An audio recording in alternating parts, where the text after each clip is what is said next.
তারপর মতলব থানা পুলিশের অভিযানে অনলাইন প্রতারণা চক্রের মূল হোতা সহ 4 জনকে আমরা গ্রেফতার করি।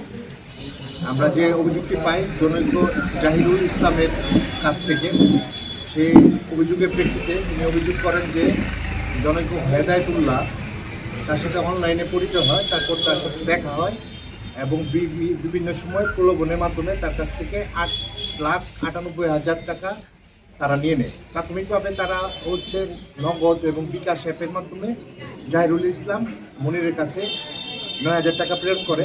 9,000 টাকা প্রেরণ করলে 2 ঘন্টার মধ্যে তাকে আবার 14,000 টাকা ব্যাক করে। এই প্রলোভনে সে আসলে পতিত হয়। এই অভিযানের প্রেক্ষিতে সম্মানিত পুলিশ সুপার মহোদয়ের নির্দেশে চাঁদপুর মতলব সার্কেল জনাব সানিবের নেতৃত্বে একটি আভিযানিক দল, এই দলে অফিসার ইনচার্জ সহ আরও কয়েকজন ছিলেন। আমরা প্রথমে মতলব উত্তর থেকে 2 জনকে গ্রেপ্তার করি। একজন হচ্ছে নজরুল ইসলাম নজরুল, যার নামে ইতিমধ্যে 11টি মামলা রয়েছে, এবং আলামিন তার ওরফে তার নাম রিফাত। এই 2 জনের বাড়ি হচ্ছে, একজনের বাড়ি মতলব উত্তরে, একজন মতলব দক্ষিণে। তাদের তথ্য মতে আমরা কুমিল্লার দেবিদ্বার থেকে হেদায়েতুল্লাহ ওরফে মনিরকে আটক করি। মনির এবং কুমিল্লা থেকে আরেকজন রাব্বি হোসেন ওরফে জাবেদকে আটক করি। তাদের কাছ থেকে মূলত আমরা মনিরের কাছ থেকে 6টি চেক বই এবং 19টি ডেবিট কার্ড উদ্ধার করি। এই মনিরের নামেও আমরা অনলাইনে জেনেছি যে তার নামেও 8টি মামলা রয়েছে। আমরা ধারণা করছি তারা হচ্ছে মূলত এই অনলাইন প্রলোভনের মাধ্যমে টাকা হাতিয়ে নেওয়ার সিন্ডিকেট। তাদেরকে আমরা আদালতের মাধ্যমে রিমান্ডে এনে পরবর্তীতে জিজ্ঞাসাবাদ করে এই প্রক্রিয়ায় তারা এই কার্যক্রম পরিচালনা করে সেই রহস্য উদ্ঘাটন করব এবং আদালতে প্রতিবেদন দাখিল করব।